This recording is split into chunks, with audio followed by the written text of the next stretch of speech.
ಇಟಿಗೆ ಬಂದ್ಬಿಟ್ಟು ಭೀಮಮ್ಮನ ತವರು ಮನೆ. ಇಟಗಿ ಭೀಮಮ್ಮನ ತವ್ರ ಮನಿ. ಈಗ ಹಳೆ ಮಠ ಇದು. ಭೀಮಮ್ಮ ಜನಿಸಿದ್ದು ಒಂದು ಹೆಣ್ಣು ಮಗಳು ಬೇಕಾಗೈತಿ ಅಂತ ಕೇಳಿದಾಗ, ಹೌದಾ, ಆ ಆಶೆಯನ್ನ ಶಿವ ಈಡೇರಿಸ್ತಾನ. ಪ್ರತಿದಿನ ಸೂರ್ಯೋದಯಕ್ಕೆ ಎದ್ದು ಮಿಂದು ಬಟ್ಟಿಯಿಂದ ಬಾದಾಮಿ ಬನಶಂಕರಿಯ ಗರ್ಭಗುಡಿಯೊಳಗಿರ್ಬೇಕು ಅಂತ ಅಂದಾಗ ಕೂಸಿಗೆ ಭೀಮಾ ಶಂಕರಿ ಅಂತ ಹೆಸರಿಡ್ಬೇಕು, ಬಾಗಲ ಪೂಜೆ ಮಾಡು, ಅಲ್ಲಿಗೆ ನಿನಗ ಹೆಣ್ಣು ಮಗಳು ಜನಿಸ್ತಾಳ ಅಂತ ಮೇವ್ ತರಕ್ ಹೋಗ್ಬೇಕಾದಾಗ, ಅಲ್ರಿ ಅಲ್ಲಿ ಬ್ಯಾಡ್ರಿ, ಹೋಗುವಾಗ ಮಾರ್ಗ ಮಧ್ಯದೊಳಗ ನಿಮಗ ಗಜ್ಜಾಗ ಗಡ್ಡಿ ಹುಟ್ಟಿ ಶಿವ ಮರಣ ತರ್ತಾನ್ರಿ, ಬ್ಯಾಡ್ರಿ ಅಂತ ಆಕಿ ಗದ್ದಿಗೆ ಅಲ್ಲೇ ಊರ್ ಹೊರಗ ಮಠ ಇದೆಲ್ಲ, ಅವಳ ಗದ್ದಿಗೆ ಅಲ್ಲಿ ಮಾಡಿದಾರ.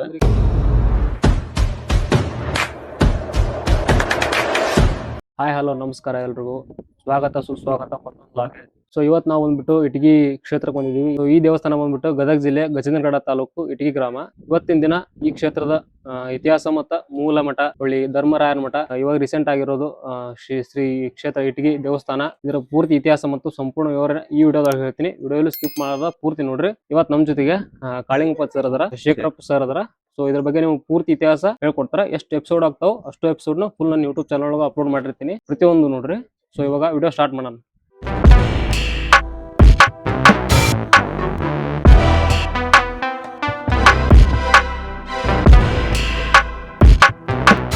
ನಮಸ್ಕಾರ ಎಲ್ಲರಿಗೂ. ನಾನು ಶೇಖರಪ್ಪ ಲಕ್ಷ್ಮಪ್ಪ ಅವಾರಿ, ನಿವೃತ್ತಿ ಪ್ರಧಾನ ಗುರುಗಳು, ಇಟಗಿ ಗ್ರಾಮದ ಪರಮ ಪೂಜ್ಯ ಭೀಮಾಂಬಿಕೆಯ ಪರಮ ಭಕ್ತರು. ಹಾಗೆ ಭೀಮಮ್ಮನ ಸ್ವಲ್ಪ ಸಂಕ್ಷಿಪ್ತ ಇತಿಹಾಸ ಪರಿಚಯನ್ನ ಮಾಡಿಕೊಳ್ಳಲಿಕ್ಕೆ ಪ್ರಯತ್ನ ಮಾಡ್ತೇನೆ. ಹಾಗೆ ಭೀಮಾಂಬೆ ಇಟಗಿ ಗ್ರಾಮಕ್ಕೆ ಹುಟ್ಟು ಬರಬೇಕಾದ್ರೆ ಮೊದಲ ಇಟಗಿ ಗ್ರಾಮದಲ್ಲಿ ಧರ್ಮರ ಮಠ ಅಂತ ಇತ್ತು. ಆ ಧರ್ಮರ ಮಠದಲ್ಲಿ ಹುಮಮ್ಮ ಮತ್ತು ಸಕ್ರಪ್ಪ ಅಂತ ಸತಿಪತಿಗಳು ಸದ್ಧರ್ಮದ ಬಗ್ಗೆ ತಂದೇ ಆದಂತ ವಿಚಾರ ಇಟ್ಟುಕೊಂಡು ಜೀವನ ನಡೆಸ್ತಾ ಇದ್ರು. ಆ ಸಂದರ್ಭದಲ್ಲಿ ಅವರಿಗೆ ಮಕ್ಕಳಾಗದ ಕಾರಣ ಇಟಗಿ ಗ್ರಾಮದ ಧರ್ಮರ ಮಠದ ಮನೆದೇವರು ಮಲ್ಲಾಪುರ ಹನುಮಪ್ಪ ಆಗಿತ್ತು. ಕಾರಣ ಮಲ್ಲಾಪುರ ಹನುಮಪ್ಪದಿಂದ ಒಬ್ಬ ಹೆಣ್ಣು ಮಗಳು ತರಕಾರಿ ಮಾಡ್ಲಿಕ್ಕೆ ಇಟಗಿ ಗ್ರಾಮಕ್ಕೆ ಬರ್ತಿದ್ಲು. ಬರುವಾಗ ತನ್ನ ಜೊತೆ ಒಂದು ಸಣ್ಣ ಬಾಲಕನನ್ನು ಕರೆದುಕೊಂಡು ಬರ್ತಿದ್ಲು.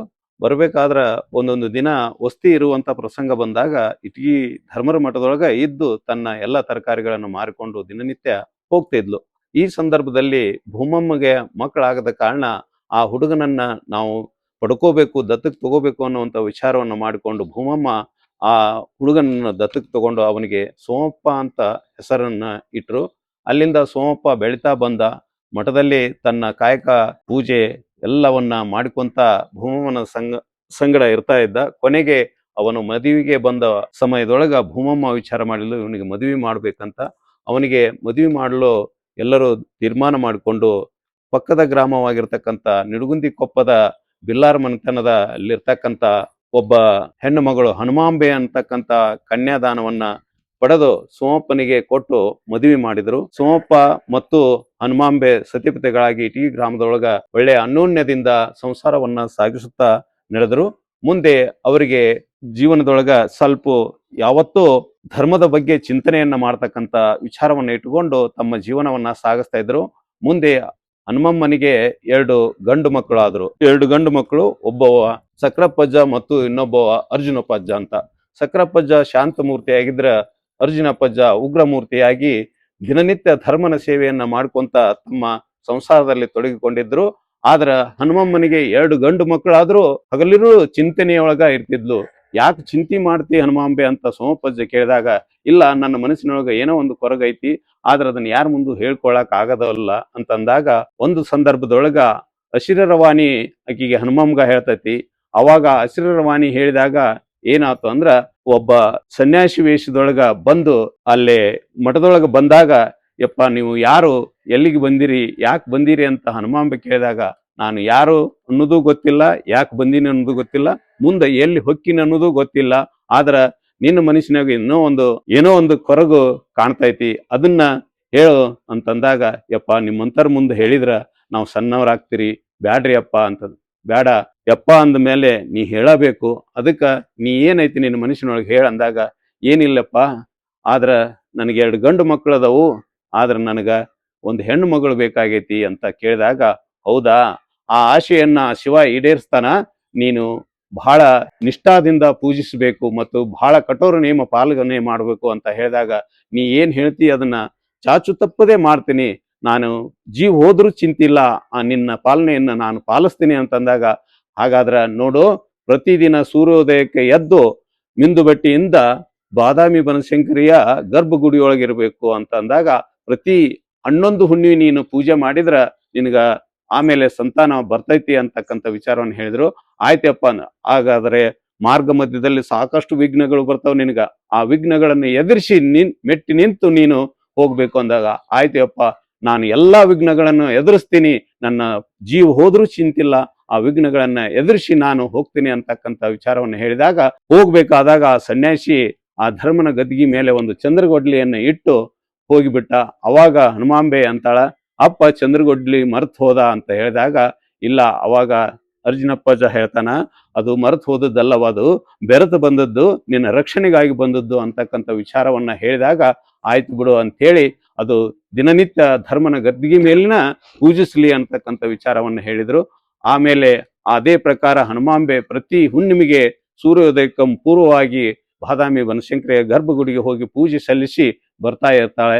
ಹಾಗೆ ಬಿಚ್ಚಿದ ಜಡೆ ಕಟ್ಟಲಾರದೆ ಮಾರ್ಗ ಮರದಲ್ಲಿ ರಾಕ್ಷಸ ಬಂದ್ರು, ನದಿಯ ಅಡ್ಡವಾದ್ರು ಯಾವನ್ನೂ ಲೆಕ್ಕಿಸದೆ ಪ್ರತಿ ಹುಣ್ಣಿಮೆಗೆ ಹೋಗಿ ಬಾದಾಮಿ ಬನಶಂಕರಿಯ ದರ್ಶನವನ್ನ ಪಡ್ಕೊಂಡು ಪೂಜೆಯನ್ನು ಸಲ್ಲಿಸಿ ಬರ್ತಾ ಇದ್ಲು. ಬರ್ಬೇಕಾದಾಗ ಎಲ್ಲಾ ವಿಚಾರಗಳನ್ನು ಮಾಡಿದ್ಲು. ಕೊನೆಗೆ 11 ಅಮಾವಾಸ್ಯೆ ಆದ್ರೂ ದೇವಿ ಪ್ರತ್ಯಕ್ಷ ಆಗ್ಲಿಲ್ಲ. ಅವಾಗ, ಯಾಕಮ್ಮ ನೀನು ನನ್ನ ಪೂಜೆ ನಿನಗೆ ಇಷ್ಟವಾಗ್ಲಿಲ್ಲವೇ? ನಾನು ಪೂಜಿಸಿದ ಪೂಜೆ ನಿನಗೆ ಸಲ್ಲಲಿಲ್ಲವೇ? ನಾನು ಏನಾದರೂ ಆಗ್ಲಿ, ನಾನು ಇಲ್ಲೇ ಇದ್ದು ಇಲ್ಲೇ ಜೀವ ಬಿಡ್ತೀನಿ ಅಂತ ಹೇಳಿ ಗರ್ಭಗುಡಿ ಬಾಗಿಲಿಗೆ ತನ್ನ ಶಿರವಾಗಿ ನಮಸ್ಕರಿಸಿದಾಗ ಬಾದಾಮಿ ಬನಶಂಕರಿ ಪ್ರತ್ಯಕ್ಷ ಆಗಿ, ಹೇಳು ಹನುಮ, ನಿನ್ನ ಆಸೆ ಪೂರೈಸುತ್ತೇನೆ, ಆದರೆ ಆ ಕೂಸಿಗೆ ಭೀಮಾ ಶಂಕರಿ ಅಂತ ಹೆಸರಿಡ್ಬೇಕು. ಹೋಗಿ ನಿಮ್ಮ ಊರಾಗ ಕೊಟ್ಟಿಗೆಯವರ ಮನೆ ಬಾಗಲ ಪೂಜೆ ಮಾಡು, ಅಲ್ಲಿಗೆ ನಿನಗ ಹೆಣ್ಣು ಮಗಳು ಜನಿಸ್ತಾಳ ಅಂತಕ್ಕಂಥ ವಿಚಾರ ಹೇಳಿದಾಗ, ಆ ಪ್ರಕಾರ ಊರಿಗೆ ಬಂದು ಕೊಟ್ಟಿಗೆಯವರ ಮನೆ ತಲಬಾಗ್ಲ ಪೂಜಿಸಿ ಕೊನೆಗೆ ಅವಳು ಗರ್ಭವತಿ ಆದಳು. ಗರ್ಭವತಿ ಆದ ಮೇಲೆ ಮತ್ತೆ ಹೆರಿಗೆ ಆದ ಮೇಲೆ ಹೆಣ್ಣು ಮಗು ಜನಿಸ್ತೈತಿ. ಆ ಹೆಣ್ಣು ಮಗುವಿಗೆ ಭೀಮಾ ಶಂಕರಿ ಅಂತ ನಾಮಕರಣ ಮಾಡ್ತಾರ. ಅವಾಗ ಮುಂದ ಭೀಮಾಂಬೆ ಹುಟ್ಟಿ ಬಂದ್ಮೇಲೆ ಅವಳ ಹುಟ್ಟುವಾಗಲೇ ಆಕಿ ತೇಜಸ್ಸು, ಆಕಿ ರೇಖೆ, ಮುಖದ ಮೇಲಿನ ರೇಖೆ ಏನಾಗಿತ್ತು ಅಂದ್ರ ಧರ್ಮಮಯವಾಗಿ ಕೂಡಿತ್ತು. ಅವಳು ಯಾವತ್ತಿದ್ರು ಸಾಮಾನ್ಯ ಹುಡುಗರ ಗತೆ ಆಡ್ತಿದ್ದಿಲ್ಲ. ತನ್ನದೇ ಆದ ಲೋಕದೊಳಗ, ತನ್ನದೇ ಆದ ವಿಚಾರದೊಳಗ, ಮಣ್ಣಿನೊಳಗ ಆಡೋದು, ಮಣ್ಣಿನೊಳಗ ಲಿಂಗ ಮಾಡೋದು, ಮಣ್ಣಿನೊಳಗ ಈಶ್ವರ ಮಾಡೋದು, ಇಂಥವೆಲ್ಲ ಮಾಡ್ಕೊಂತ ಆಟ ಆಡಿ ಬೆಳಿತಾ ಬಂದಾಗ ಹನುಮಾಂಬೆ, ನೀನು ಬೆಳಿತಾ ಬಂದೆವ, ನಿನ್ನ ಮದುವೆ ಮಾಡ್ಬೇಕಾಗೈತಿ ಅಂತಂದಾಗ, ಯವ್ವ, ಆ ಸಂಸಾರದ ಜಂಜಡದೊಳಗೆ ನನ್ನ ಯಾಕೆ ನೂಗ್ತೀರಿ? ನಾನು ಸಂಸಾರಕ್ಕಾಗಿ ಬಂದವಳಲ್ಲ, ಲೋಕ ಕಲ್ಯಾಣಕ್ಕಾಗಿ ಬಂದವಳು. ನನ್ನ ಈ ಸಂಜಡದೊಳಗೆ ಯಾಕೆ ತೆಗಿತೀರಿ? ಅದನ್ನ ಲೋಕ ಒಪ್ಪೋದಿಲ್ಲ ಅಂತ ಹನುಮಮ್ಮ ಹೇಳ್ತಾಳ. ಹೌದು, ಲೋಕಕ್ಕಾಗಿ ನಾವು ಬದುಕಬೇಕು, ಆದ್ರ ಲೋಕಕ್ಕಾಗಿ ಉಪಕಾರ ಮಾಡಬೇಕು, ಆದ್ರೆ ನಮಗಾಗಿ ನಾವು ಬದುಕಬೇಕು ಅನ್ನುವಂತ ವಿಚಾರವನ್ನ ಬಾಲ ಭೀಮಾಂಬೆ ಹೇಳಿದ್ಲು. ಕೊನೆಗೆ ಇದನ್ನ ಲೋಕ ಒಪ್ಪುದಿಲ್ಲವಾ, ನೀ ಏನು ಚಿಂತೆ ಮಾಡಬೇಡ, ಮಾಡ್ತೀವಿ ಅಂದಾಗ, ಆಯ್ತು, ನನಗೆ 1-2 ದಿನ ಅವಕಾಶ ಕೊಡ್ರಿ, ನಾನು ಧರ್ಮನನ್ನ ಕೇಳಿಕೊಂಡು ನಾನು ನಿಮಗೆ ಒಪ್ಪಿಗೆ ಕೊಡ್ತೀನಿ ಅಂದಾಗ, ಆಯ್ತು, ಧರ್ಮನನ್ನ ಕೇಳ್ಕೊ ನೀನು ಅಂತಂದಾಗ, ಹೊಳ್ಳಿ ಧರ್ಮ ಅಶರೀರವಾಣಿಯಾಗಿ ನುಡಿದ, ಭೀಮ, ನೀನು ಸಂಸಾರಿಗಳಾಗ್ಬೇಕವ, ಸಂಸಾರದಲ್ಲಿದ್ದು ಸಂಸಾರವನ್ನ ಗೆದ್ದು ಜನರಿಗೆ ತೋರಿಸ್ಬೇಕು, ಸಂಸಾರ ಅನ್ನುವ ಅರಿವನ್ನು ಜನರಿಗೆ ಮೂಡಿಸ್ಬೇಕವ. ನಾನು ಯಾವತ್ತೂ ನಿನ್ನ ಹಿಂದೆ ಇರ್ತೀನಿ, ನೀನು ನೆರಳಾಗಿರ್ತೀನಿ, ನೀನು ಸಂಸಾರಕ್ಕೆ ಒಪ್ಪುವಂತ ಧರ್ಮ ಹೇಳಿದಾಗ, ಆಯ್ತು ಅಂತ ಹೇಳಿ ಬಂದು ತಂದೆ ತಾಯಿಗೆ, ಅವ್ವ ಅಪ್ಪ ನನ್ನ ಮದುವೆ ಮಾಡ್ರಿ ಅಂತ ಹೇಳಿದಾಗ, ತಂದೆ ತಾಯಿ ಹನುಮಮ್ಮ ಮತ್ತು ಸೋಮಪ್ಪಜ್ಜನಿಗೆ ಎಲ್ಲಿಲ್ಲದ ಸಂತೋಷ ಸಂಭ್ರಮ ಆಯ್ತು.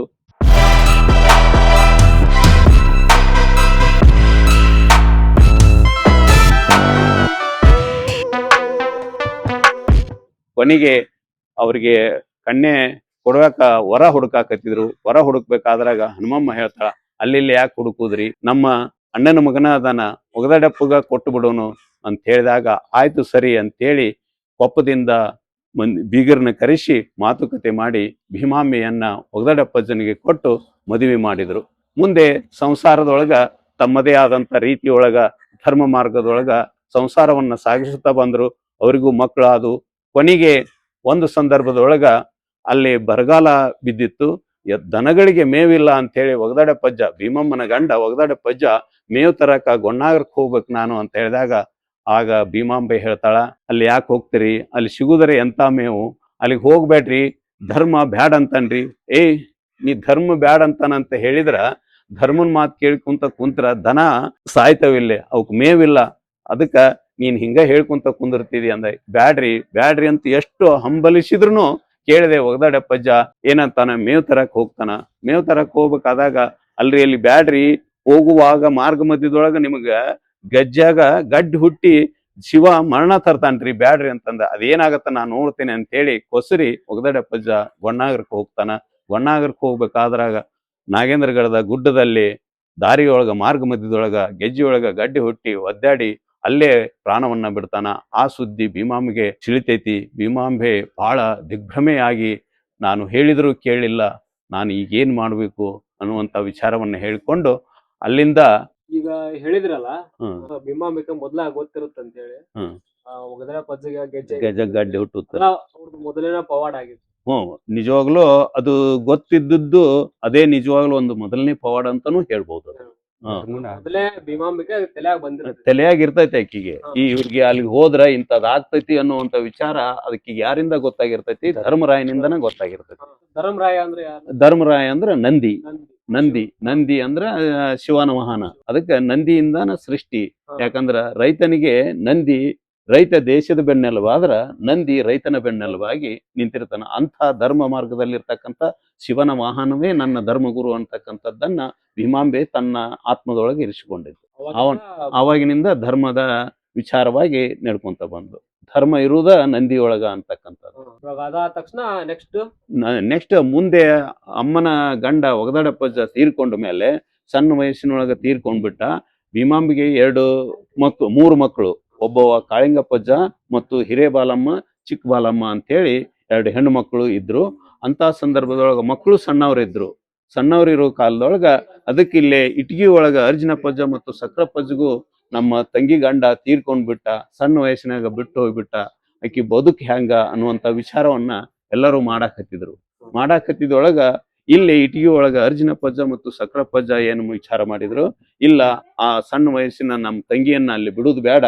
ಯಾಕಂದ್ರ ಆಕಿ ಧರ್ಮನ ಆರಾಧಕಳು, ಧರ್ಮನನ್ನ ಪೂಜೆ ಮಾಡ್ತಕ್ಕಂಥವಳು. ಆಕಿನ ಅಲ್ಲಿಟ್ರೆ ಸರಿ ಆಗೋದಿಲ್ಲ.